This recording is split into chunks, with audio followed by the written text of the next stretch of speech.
Shalom. Mari bersama kita melihat Alkitab kita dalam 2 Timotius pasal yang keempat. 2 Timotius pasal yang keempat ayat pertama sampai ayat yang ke-8.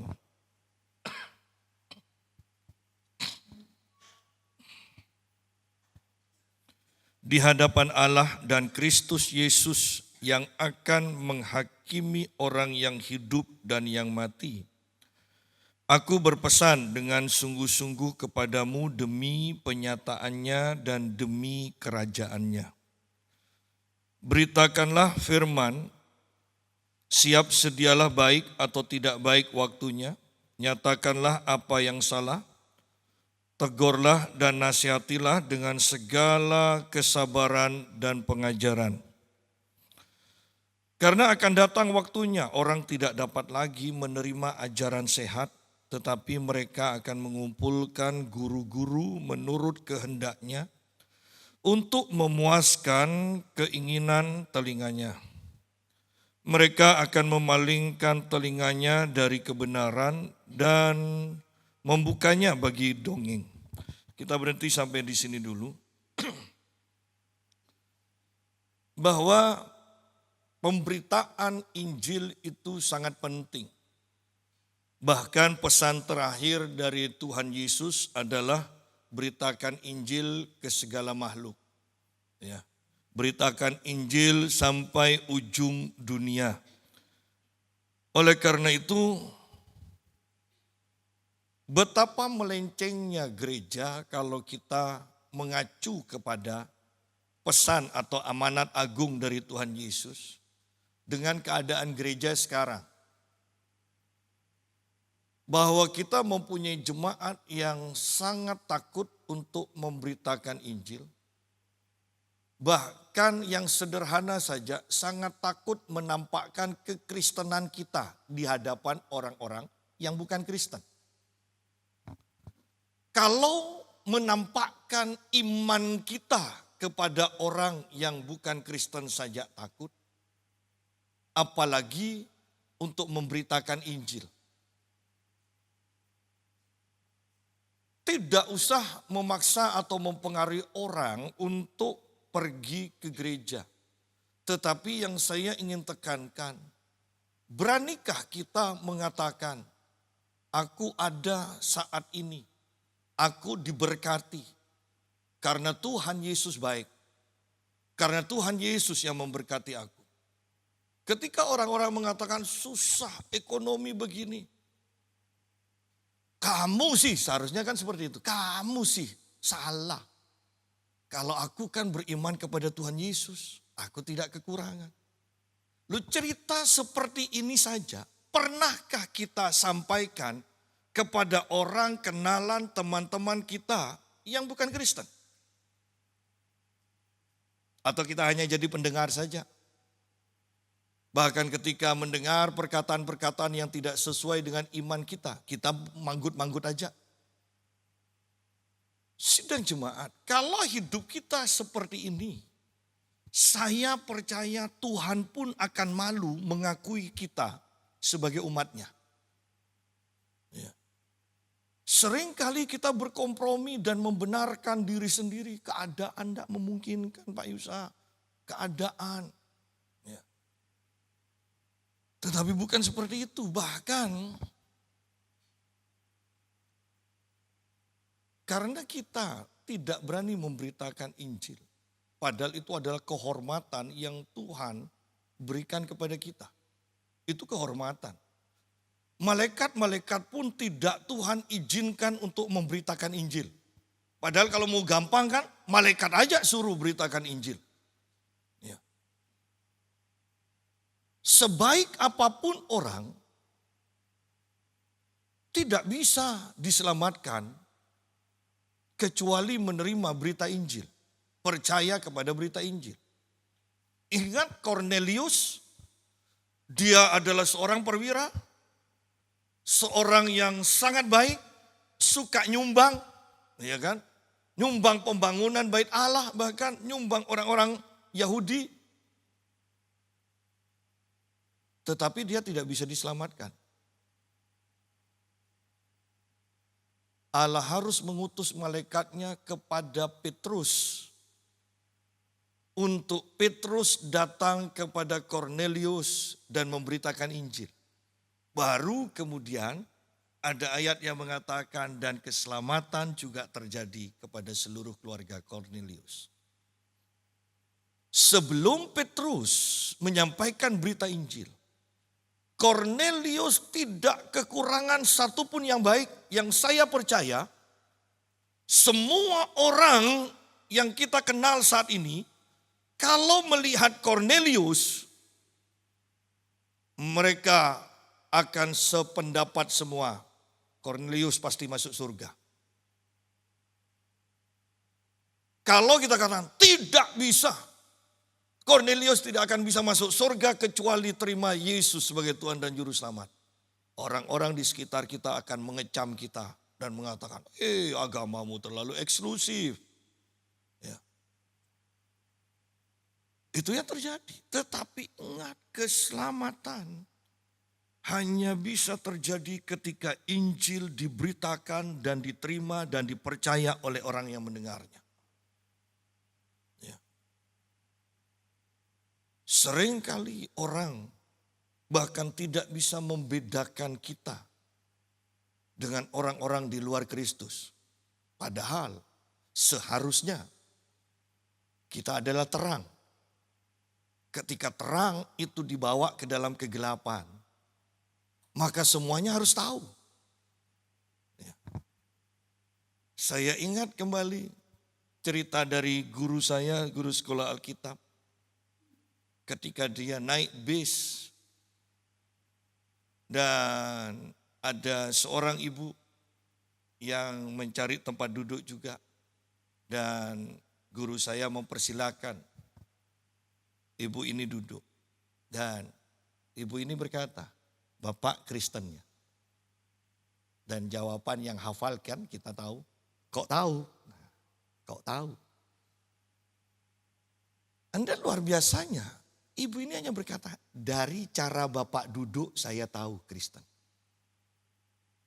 Kalau naik bis, ya, kalau bukan Kristen biasanya lihat ada orang masuk bis, kita langsung pura-pura tidur. Ya kan? Langsung pura-pura tidur, itu seluruh kursi 2 atau 3 kita langsung penuhi dengan kaki kita begini. Tetapi orang Kristen mengatakan, mari ibu silahkan. Dari cara Bapak duduk saya tahu Bapak Kristen. Belum menginjil, belum memberitakan. Nah pertanyaannya sekarang, dari cara hidup kita, apakah orang di sekeliling kita tahu bahwa kita adalah orang Kristen? Ketika cara hidup kita mencerminkan kekristenan,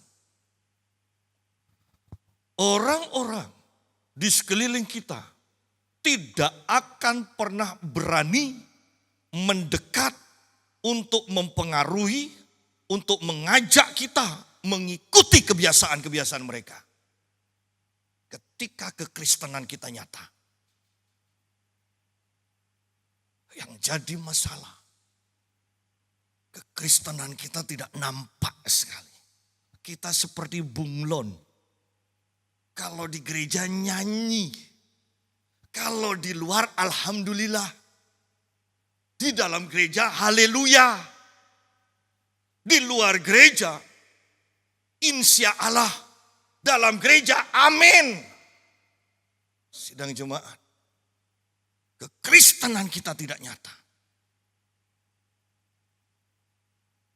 Ketika orang-orang melarang kita memakai Assalamualaikum, kenapa kita tidak berani? Kan kita dilarang kan? Seharusnya kita berani mengatakan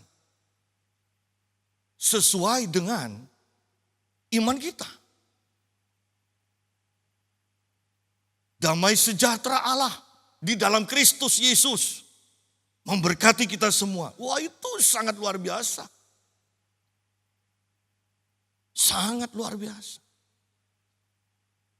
Ketika orang-orang di luar Kristen berani menyatakan imannya, kenapa kita seperti tikus curut?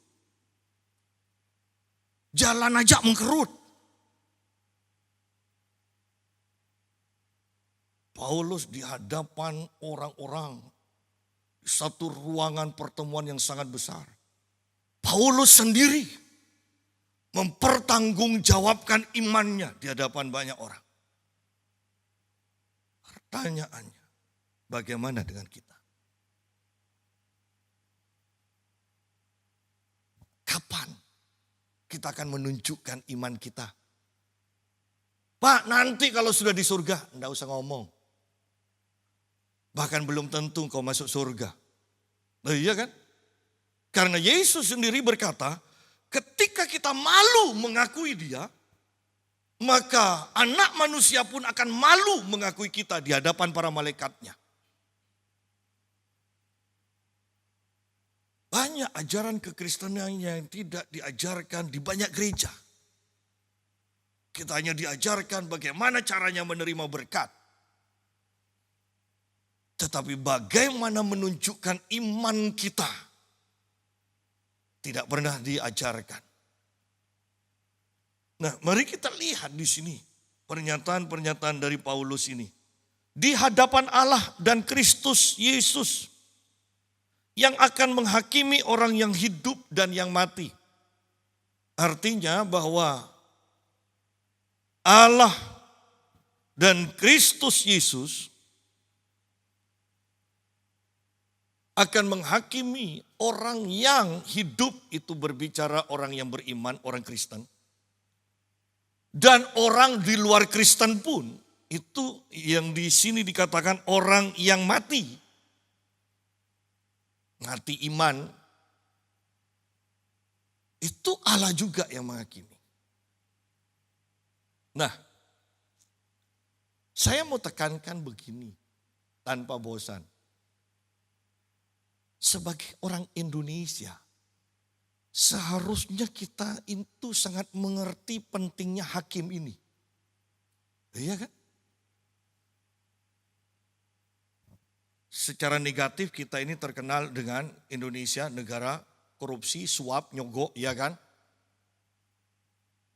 Tetapi lepas dari itu semua,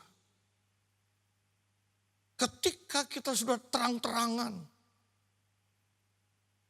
korupsi ratusan triliun, hukumannya kok lebih rendah daripada nyuri ayam. Yang menentukan siapa? Hakim. Kalau di akhir zaman hakimnya adalah Bapa dan Tuhan Yesus Kristus, betapa pentingnya kita mempercayai Allah kita ini. Karena dia adalah hakim. Sekalipun roh pendakwa, orang-orang di sekeliling kita mengatakan, Allah kok bisa masuk surga, dia kan yang baik, lebih baik. Kok bisa masuk neraka? Yang menentukan hakim. Hakimnya Yesus. Tahukah bahwa sebaik apapun kita, belum tentu orang mengakui kebaikan kita. Sehingga mari lakukan hal yang baik tanpa memperdulikan apa pendapat orang kepada kita. Jangan putus asa karena tidak dimengerti. Terus lakukan kebaikan. Karena yang kita harapkan adalah penghakiman dari Tuhan. Di mana kita akan dinyatakan benar. Ya. Di hadapan Allah dan Kristus Yesus yang akan menghakimi orang yang hidup dan yang mati, aku berpesan dengan sungguh-sungguh kepadamu demi penyataannya dan demi kerajaannya. Beritakanlah firman. Beritakanlah firman. Siap sedialah baik atau tidak baik waktunya. Nyatakanlah apa yang salah, tegurlah dan nasihatilah dengan segala kesabaran dan pengajaran. Beritakanlah firman, siap sedialah, baik atau tidak baik waktunya. Bahwa kita sering kali beralasan waktunya tidak tepat. Tetapi firman ini mengatakan tidak seperti itu. Mau baik atau tidak baik yang sepertinya tidak ada kesempatan, Anda harus cari kesempatan. Beritakan firman.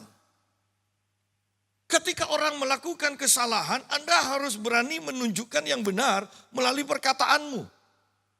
Tidak perlu mengatakan Kolose 2 ayat 4. Tidak perlu. Ya. Efesus 3 ayat 5. Tidak perlu. Kalimatnya saja yang Anda bisa ucapkan. Ya.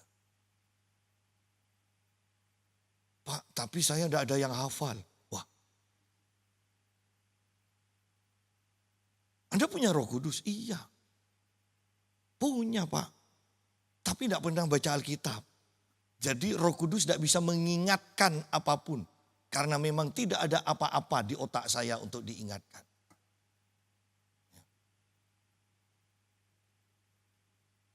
Kalau kita punya perenungan firman Tuhan, kalau kita punya Roh Kudus ada di dalam kita. Mulut kita ini gatel kalau tidak ngomong. Bukan gosip ya, bukan menggosip. Kalau orang kebanyakan kan gatel kalau tidak gosip kan. Tapi kalau kita orang Kristen yang membaca firman Tuhan, merenungkan firman Tuhan, dipenuhi oleh Roh Kudus, ini mulut seharusnya tidak bisa diem untuk memberitakan kebaikan Tuhan. Untuk memberitakan firman Tuhan. Ya. Di tempat fitness, di sana ada seseorang yang berkata, aduh, beban hidup lebih berat daripada beban besi katanya. Mulai kata bos nyari PC bos. Oh kalau saya dicari uang. Iya situ bos nyaman loh. Nyaman memang. Tetapi yang saya mau tekankan adalah prinsip bahwa orang dunia mencari uang. Orang Kristen mencari Tuhan dan dikejar berkat. Jangan ikut-ikutan dengan perkataan mereka yang mengatakan, saya juga mau cari uang kah? Bukan seperti itu iman kita. Bahkan Alkitab katakan, kalau kasih karunia Tuhan begitu hebatnya. Sedangkan kita dijanjikan kasih karunia demi kasih karunia. Di dalam Alkitab dijelaskan, di dalam Kristus kamu kaya akan segala perkataan. Dalam Kristus kamu kaya akan segala hikmat. Dalam Kristus kamu tidak kekurangan satupun yang baik. Loh. Mengapa firman yang seperti ini jarang atau tidak pernah keluar dari mulut kita? Padahal seorang yang ilmuwan lah mengatakan tidak ada yang lebih ampuh dari perkataan. Obat semahal apapun, sebaik apapun tidak bisa mengalahkan perkataan, kuasa perkataan. Dan ini sudah diteliti. Anda minum obat semahal apapun, sehebat apapun. Kalau Anda mengatakan begini, Anda minum obat itu dan Anda katakan, penyakit saya ini mustahil disembuhkan. Pasti mati saya. Anda minum obat yang ampuh, yang sangat mahal, Anda tetap akan mati. Karena bukan obatnya yang tidak ampuh, perkataanmu lebih ampuh.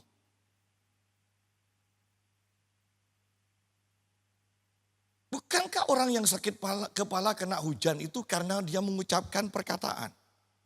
Ketika rintik-rintik netes di kepala, des, des. Aduh ini kalau tidak segera keramas sakit kepala ini.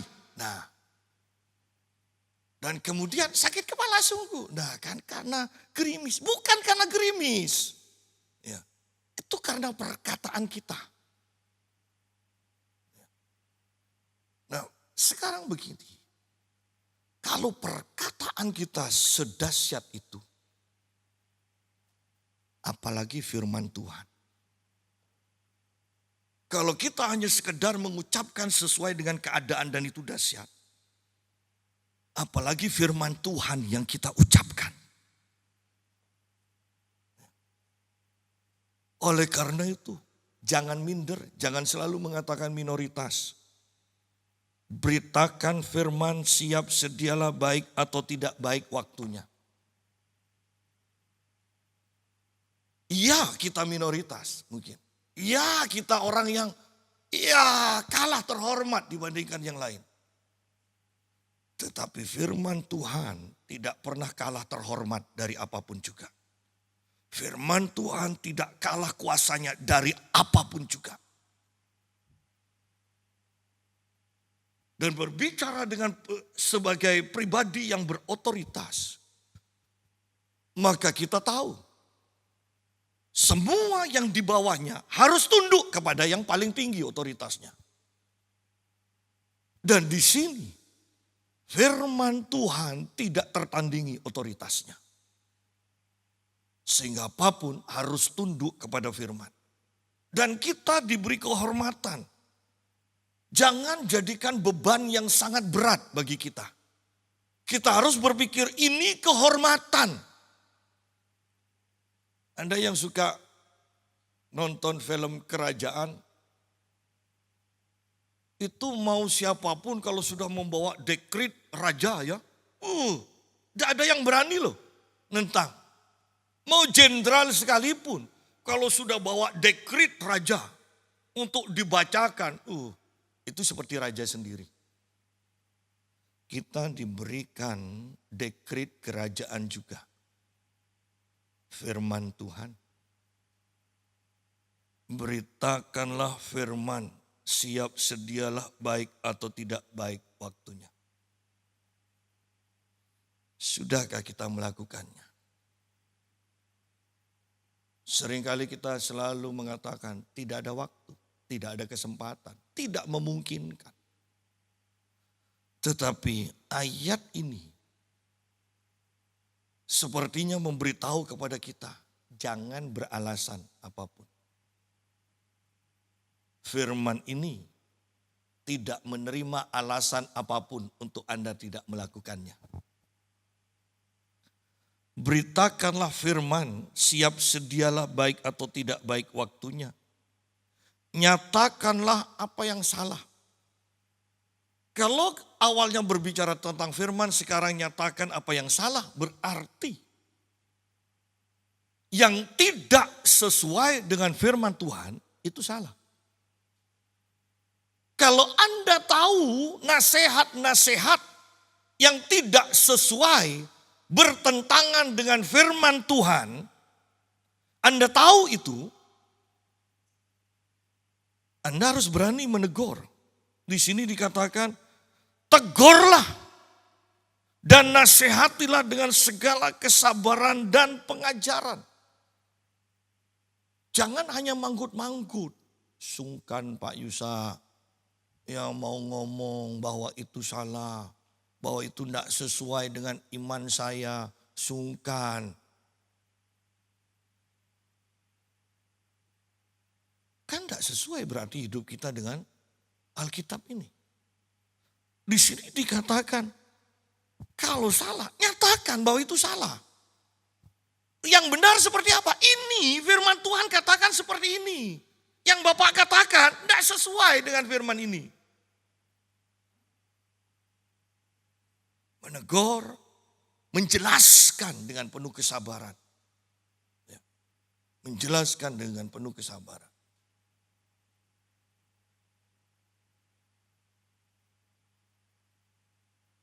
Jadi,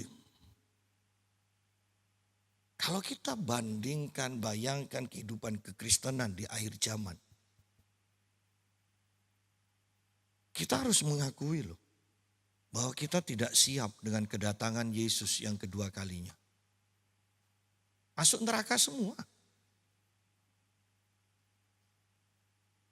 Kalau kekristenan kita seperti ini, Paulus akan mempunyai banyak alasan untuk dia dibenarkan tidak memberitakan Injil di zamannya dia. Betul kan? Seberat apapun keadaan kita, tidak seberat keadaan Paulus di zamannya. Bahkan kemana saja Paulus pergi, selalu ada aniaya, selalu dikejar, selalu difitnah. Kemanapun juga, tidak ada waktu istirahat. Bukankah keadaan kita masih jauh lebih baik daripada keadaan Paulus di zamannya? Jadi mari di akhir zaman ini kita harus menunjukkan iman kita. Jangan malu mengakui kita Kristen. Jangan malu tentang iman kita. Jangan malu. Karena akan datang waktunya. Orang tidak dapat lagi menerima ajaran sehat. Akan tiba waktunya orang tidak dapat lagi menerima ajaran sehat. Tetapi mereka akan mengumpulkan guru-guru menurut kehendaknya untuk memuaskan keinginan telinganya. Bahwa firman yang benar, firman yang menegur kesalahan, firman yang memperbaiki kesalahan, itu harus kita beritakan. Kita sedang kejar-kejaran dengan waktu. Dikatakan karena akan tiba waktunya orang-orang tidak bisa menerima kebenaran lagi. Mereka akan cari guru-guru untuk menjelaskan firman yang bisa mengenakkan telinga mereka. Ya. Oleh karena itu, kalau di kota-kota besar, PD tidak salah. Tetapi yang saya mau tekankan, banyak orang-orang yang salah dalam PD itu. Kenapa? Mereka kemudian yang memilih-milih. PD ini mereka punya, PD ini jam sekian hari ini, PD ini jam sekian hari ini. Dan mereka sudah tahu, oh hari ini pendeta ini yang khotbah. Oh saya pergilah. Karena enak, senang. Kalau yang terlalu keras, enggak lah. Jadi kita yang milih-milih. Di satu PD yang saya layani, selesai saya melayani ada pengumuman selanjutnya. Bulan depan PD ini dilayani oleh seorang hamba Tuhan.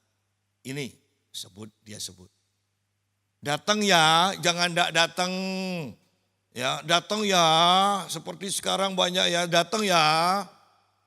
Kenapa? Karena hamba Tuhannya tidak berkarunia nubuat. Tidak bisa doakan panjang lebar satu persatu. Hamba Tuhannya hanya bisa mendoakan orang sakit dan orang sakit itu sembuh. Loh ini kan bagus. Tetapi di beberapa PD itu tidak laku. Mereka lebih senang dengarkan nubuatan direkam jadi obat pengantar tidur. Ya. Dan ini sudah mulai loh di mana-mana. Saya katakan saya tidak suka Anda mengikuti saya. Pelayanan di mana-mana, Anda menyusahkan saya. Bukan menyenangkan bagi saya, bukan membanggakan. Seharusnya satu khotbah saya bisa keliling di banyak tempat. Iya kan? Ulang lagi. Karena kehadiran Anda, masa saya hanya modal satu firman? Harus cari firman yang lain. Anda menyusahkan saya bilang. Tetapi yang harus kita pelajari bahwa fenomena ini menggambarkan kekristenan di mana mereka kalau pengkhotbah itu menyenangkan telinganya mereka datang. Kalau pengajarannya tidak mengenakkan bagi mereka tidak datang. Sudah kok digenapi. Kalau bahkan orang-orang berkata begini. Hamba-hamba Tuhan berkata. 95% atau 90% semua janji-janji Tuhan yang mengarah pada kedatangan Tuhan kedua kalinya itu sudah digenapi. Heran ya, orang-orang Kristen belum mempersiapkan diri. Padahal 90% dikatakan, bahkan 95% tanda-tanda kedatangan Tuhan itu sudah digenapi. Janji-janji firman Tuhan di dalam Alkitab. Karena akan datang waktunya orang tidak dapat lagi menerima ajaran sehat. Tidak dapat menerima ajaran sehat. Ajaran yang hanya menyenangkan telinga saja. Tetapi mereka akan mengumpulkan guru-guru menurut kehendaknya. Bukan menurut kehendak Allah. Menurut kehendaknya untuk memuaskan keinginan telinganya. Bukan untuk menyucikan, memurnikan, memperlengkapi. Tetapi untuk memuaskan keinginan telinganya. Ya. Tuhan baik. Tuhan tidak akan murka. Kita mau berbuat dosa apapun. Pengorbanan Yesus dahulu, sekarang, dan selama-lamanya. Mari berbuat dosa. Tuhan tidak akan menghukum. Oh, itu disenangi. Tetapi ingat, kasih karunia bukan seperti itu. Tanda kita diselamatkan. Kita tidak suka berbuat dosa. Tanda kita menjadi orang yang lahir baru. Paulus katakan, menyebut saja apa yang mereka lakukan. Dosa itu sudah memalukan. Menyebut, belum berkecimpung, itu sudah memalukan. Mendengar saja sudah tidak enak kan telinga. Ya, itu baru lahir baru. Kalau masih kita enak mendengar dosa-dosa dipercakapkan, berselingkuh segala macam, korupsi segala macam. Berarti kita belum lahir baru. Atau kita sudah jatuh lagi menjadi manusia lama. Ya. Ayat 4, mereka akan memalingkan telinganya dari kebenaran dan membukanya bagi dongeng. Ya. Kebenaran ditolak. Kalau ada orang Kristen menderita, kita seakan-akan, pasti kehidupannya tidak benar. Belum tentu. Menderita kalau bukan karena memang perbuatan kita. Menderita karena kita memberitakan firman. Menderita karena kita beribadah. Itu adalah pujian di hadapan Allah.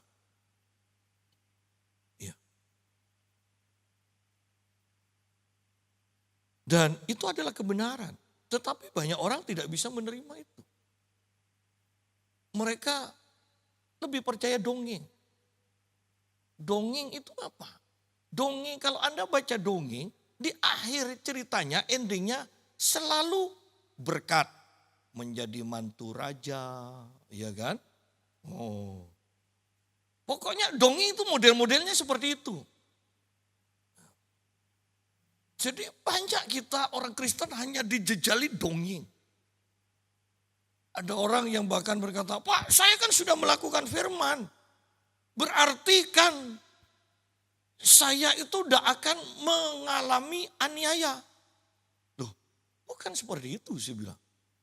Anda melakukan firman supaya Anda kuat menghadapi aniaya. Ya. Bukan supaya tidak mengalami aniaya. Kita melakukan firman supaya kita kuat, tetap teguh menghadapi masalah demi masalah. Bukan kalau beribadah kemudian tidak ada masalah. Nah, yang diajarkan di banyak gereja kan seperti itu. Sehingga orang yang mengalami masalah bukannya dikuatkan, justru dihakimi. Kamu sih tidak benar. Bukan seperti itu. Bahkan Yesus pun ketika berhadapan dengan orang berdosa, dia tidak katakan, kamu itu dasar kamu dosa, terima ya akibatnya. Tidak. Yesus malah berkati dulu, kemudian baru ada embel-embel, jangan berbuat dosa lagi. Ya. Mereka akan memalingkan telinganya dari kebenaran dan membukanya bagi dongeng. Ya. Membukanya bagi dongeng.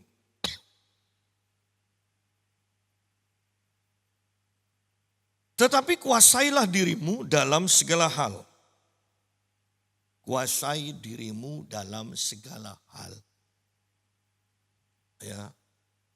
Baik dalam menginginkan benda-benda, baik mau marah, baik mau kerja tapi malas, harus tetap bangun. Itu namanya menguasai diri. Ya. Menginginkan sesuatu tapi belum ada uang, enggak usah dipaksa untuk minjem. Ya. Ya. Repot nanti beli daster aja ngeredit 1 tahun. Daster kredit murah Pak. Itu menjatuhkan harga diri. Kalau daster dikredit 1 tahun, apalagi rumah. Seumur hidup tidak lunas. Ya. Kalau tidak ada uang, tidak usah maksa. Ya. Tidak usah cari pinjaman untuk membeli sesuatu yang bukan urusan mati hidup. Saya mau katakan. Ya. Kalau hanya untuk kesenangan, kepuasan, tahan. Kalau memang belum waktunya. Tetapi kuasailah dirimu dalam segala hal, sabarlah menderita. Nah, berarti akan ada penderitaan. Kalau kita mengacu ke pasal yang ketiga, ayat 12 di sini dikatakan, memang setiap orang yang mau hidup beribadah di dalam Kristus Yesus akan menderita aniaya. Sudah jelas. Kalau kita itu memang sungguh-sungguh beribadah, setan-setan bangkit untuk menentang kita, untuk menganiaya kita. Kalau tidak ada kebangkitan setan untuk menentang kita, berarti kita belum jadi ancaman, belum beribadah dengan sungguh-sungguh. Ya. Orang yang beribadah sungguh-sungguh, setan tuh bangkit kok untuk menyerang kita. Sabarlah menderita. Lakukanlah pekerjaan pemberita Injil dan tunaikanlah tugas pelayananmu. Lakukanlah, di sini dikatakan pekerjaan pemberita Injil. Walaupun bukan penginjil, lakukan pekerjaan penginjil itu. Ya. Jadi setiap orang Kristen harus punya firman, harus punya kesaksian untuk diberitakan. Minimal Anda mengatakan, Tuhan Yesus memberkati saya. Tuhan Yesus menyembuhkan saya. Apa susahnya sih? Kan tidak menentang undang-undang di Indonesia kan. Hanya mengatakan, Tuhan Yesus menyelamatkan saya. Tuhan Yesus mengubahkan saya. Ya. Kalau kesaksian kalau seperti ini, jangan pakai kata Roh Kudus. Mereka tidak ngerti. Oleh karena itu dikatakan kan, Tuhan Yesus katakan, orang yang menghujat anak manusia itu akan diampuni. Tetapi yang menghujat Roh Kudus tidak akan diampuni. Kenapa? Yang menghujat Roh Kudus itu hanya orang Kristen. Orang di luar Kristen taunya Tuhan Yesus. Sehingga masih ada kesempatan untuk diampuni. Ya. Tetapi kalau sudah lahir baru masih menghujat, tidak ada ampun. Ya. Lakukan tugas pemberita Injil. Hanya katakan Tuhan Yesus baik. Tuhan Yesus memberkati saya. Tuhan Yesus menyembuhkan saya dari penyakit ini, ya kan. Tidak ada yang kita langgar dengan mengatakan seperti itu. Beranikah Anda juga berkata, saya Kristen, saya tidak bisa mengikuti nasihat Bapak. Beranikah melakukan seperti itu? Kekristenan kita harus nyata. Karena Tuhan berkata pelita itu dinyalakan bukan untuk ditempatkan di bawah gantang. Bukan ditempatkan di bawah tempat tidur. Tetapi di atas meja di mana itu akan membuat ruangan itu menjadi terang. Nah, dunia yang gelap ini apakah sudah diterangi oleh kesaksian-kesaksian hidup kita? Kalau belum, masih ada waktu kok, walaupun sedikit. Ya. Saya selalu mendapat update bahwa di sini terjadi gempa, di sini terjadi gempa. Tapi sekarang kan tidak ada yang ribut soal gempa. Padahal gempa-gempa itu terjadi di mana-mana. Sekarang tertutup dengan WA dan TikTok, Facebook. Ya. Tertutup dengan ganti wajah. Sekarang seharusnya dukun santet itu enggak laku. Ya. Iya. Nyantet kita kan, oh santet ini gampang di Facebook begini. Kok enggak kena? Oh iya ternyata pakai menggantikan efek wajah jadi lebih muda 10 tahun. Yang bolong-bolong jadi mulus. Jadi dukun enggak mempan kalau pakai foto itu untuk nyantet kita. Ya. Yang enggak ngerti enggak apa-apa, ini kalangan anak muda. Ya. Nah, ayo kita lihat di sini sekarang. Paulus mencontohkan dirinya mengenai diriku. Darahku sudah mulai dicurahkan sebagai persembahan dan saat kematianku sudah dekat. Orang yang dekat dengan Tuhan itu luar biasa. Begini, orang yang dekat dengan Tuhan tidak akan lepas dari aniaya. Justru mereka akan mengalami aniaya, tetapi mereka tetap kuat. Oh itu satu kebanggaan loh bagi Tuhan. Kalau kita tetap kuat mengalami aniaya, mempertahankan iman dalam aniaya itu. Anda bisa bayangkan bangganya Tuhan ketika dia berkata kepada iblis tentang Ayub. Engkau sudah keliling-keliling, lihat bagaimana hambaku Ayub. Alah Tuhan, iya karena Tuhan berkati, Tuhan lindungi. Makanya Ayub sangat mengasihi Tuhan, beribadah sungguh-sungguh. Coba angkat perlindunganmu dan Tuhan. Anda bisa bayangkan ketika Tuhan kata, ya sekarang coba Ayub. Dia begitu berimannya loh, ya istilahnya begitu berimannya kepada Ayub. Bahwa Ayub tidak akan menyangkal imannya. Di tengah penganiayaan yang seperti itu. Bayangkan punya anak semuanya mati dalam satu hari. Anda kalau punya anak 7 kemudian langsung mati, ya apa? Belum selesai, belum dikubur. Seluruh hartanya. Dikatakan sepertinya setan itu tidak mau menunda-nunda waktu kan ya. Ketika perlindungan Tuhan diangkat. Langsung dia datangkan api dari langit. Ini kan terlalu kasar mainnya kan. Iya kan tidak cantik istilahnya kan. Ya. Belum mikir bagaimana kerugian-kerugian. Badannya juga kena luka-luka semuanya. Anda bisa bayangkan seperti ini. Tetapi Tuhan dengan bangganya coba kepada setan. Dan ternyata Ayub tidak mengecewakan Tuhan. Paulus, bahkan aku bersuka cita karena melengkapi penderitaan Kristus yang masih kurang di tubuhnya. Paulus mengalami aniaya. Tetapi dia tidak menyangkal imannya. Dan orang yang sungguh-sungguh dengan Tuhan, beribadah dengan Tuhan, luar biasanya adalah ini. Dan saat kematianku sudah dekat. Orang yang hidup sungguh-sungguh dengan Tuhan akan tahu kapan kematiannya. Tuhan akan beritahu. Ya. Kenneth Hagin dari muda dia sudah berkata, aku tidak akan mati di bawah umur 70 tahun, bahkan di bawah 80 tahun. Sejak muda dia sudah perkatakan itu. Karena dia percayakan firman Tuhan.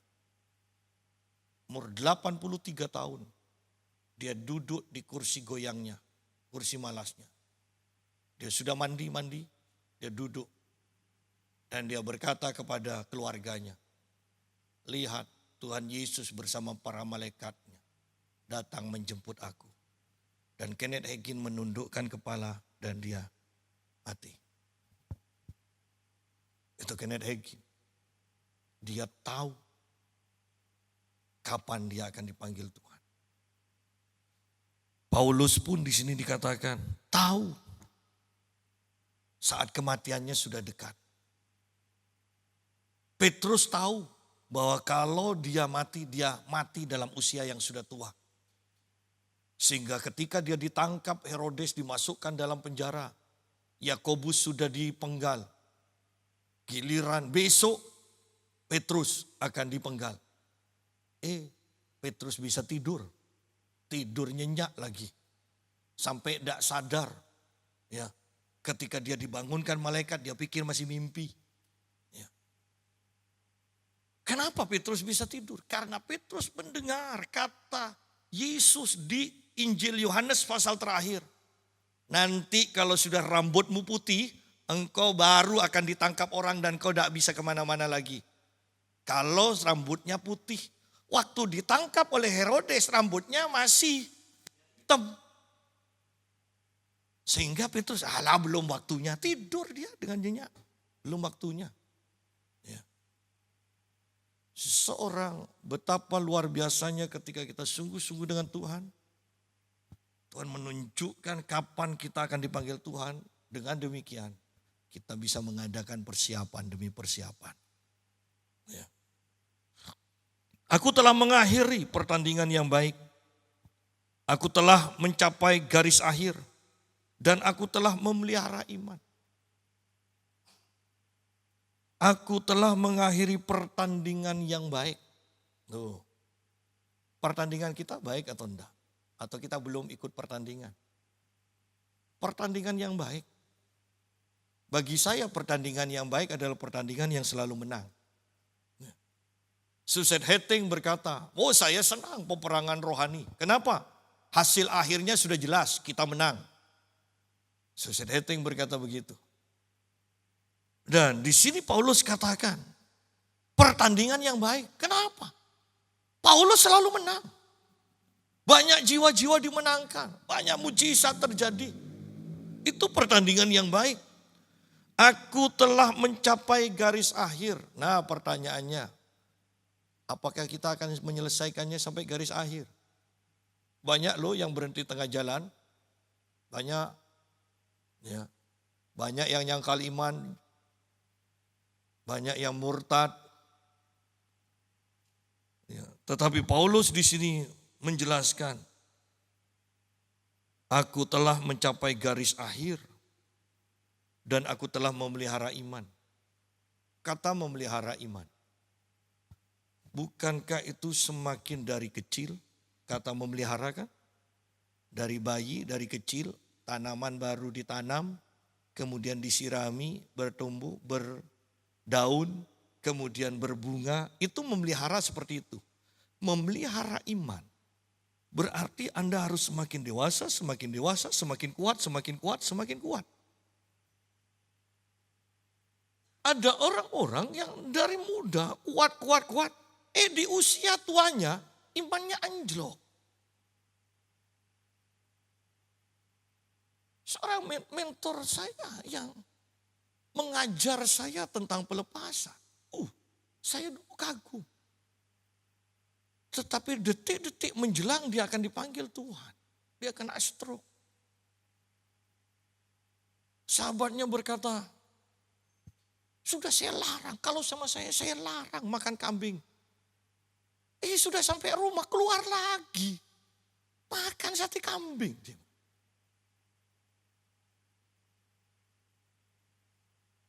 Dan detik-detik terakhir sangat jelek cerita yang saya terima.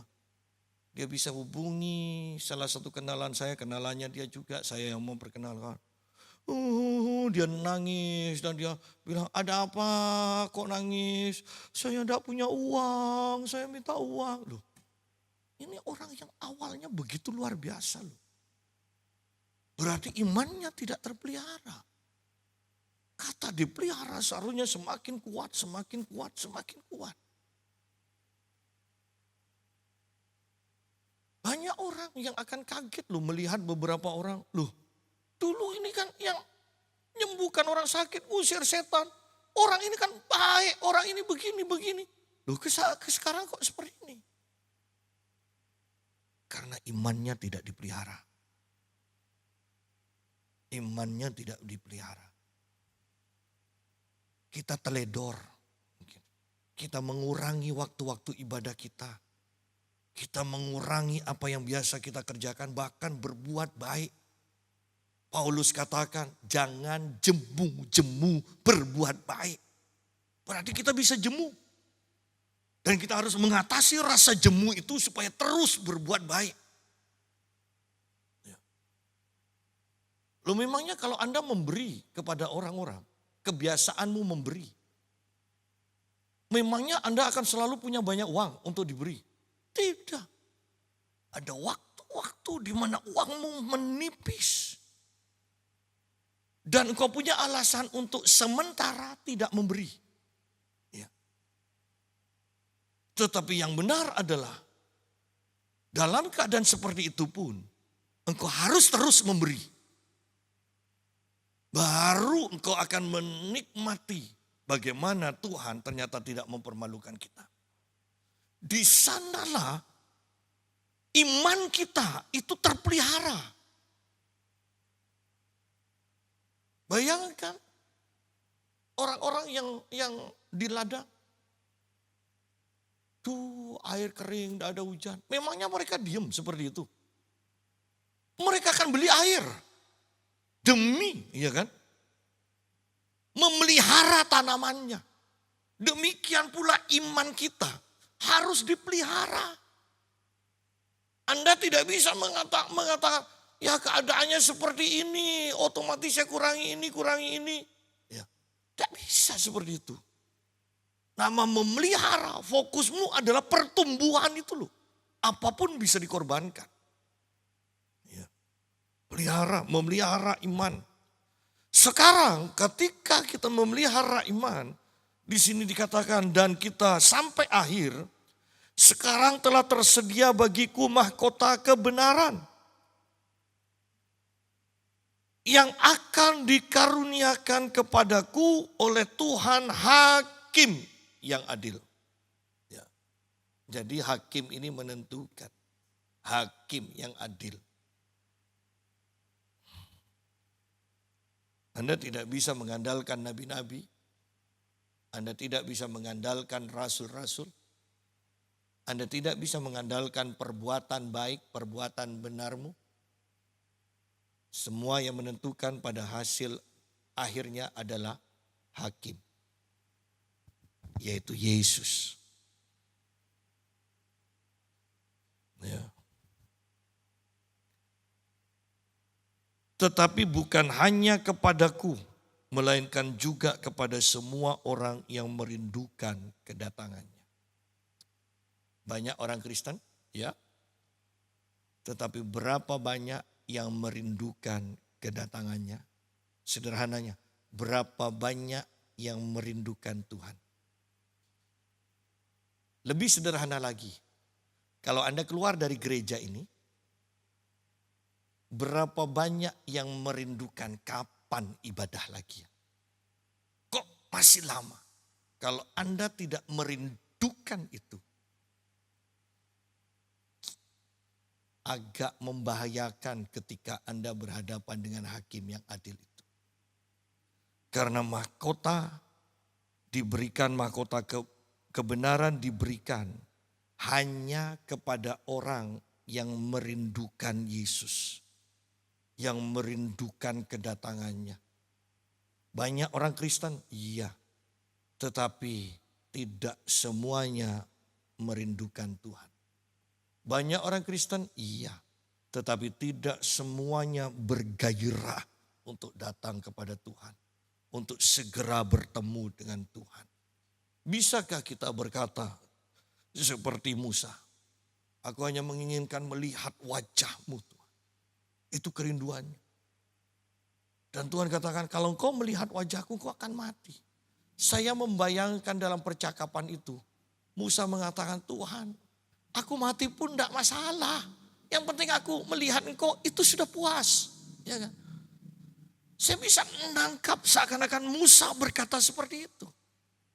Bisakah kita mengatakan bahwa Tuhan segala-galanya bagi kita? Seperti pemazmur berkata, Tuhan adalah gembalaku. Terjemahan yang tepat mengatakan, itu cukup. Terjemahan bahasa Inggris mengatakan, Tuhan adalah gembalaku. Aku tidak menginginkan yang lain. Tetapi seorang anak di Cina, ketika disuruh menghafal, di sana kan, di Cina kan Alkitab masing-masing mungkin punya 1 lembar, 2 lembar kan. Kalau ketahuan punya 1 Alkitab begini ditangkap. Jadi tugas mereka adalah menghafal. Setelah dihafal itu akan diberikan pada orang lain atau disobek semua. Supaya tidak ada bukti. Tapi mereka menghafal. Seorang anak disuruh menghafal Mazmur 23. Dia katakan, Tuhan adalah gembalaku. Itu cukup. Wah, itu pernyataan yang sangat luar biasa.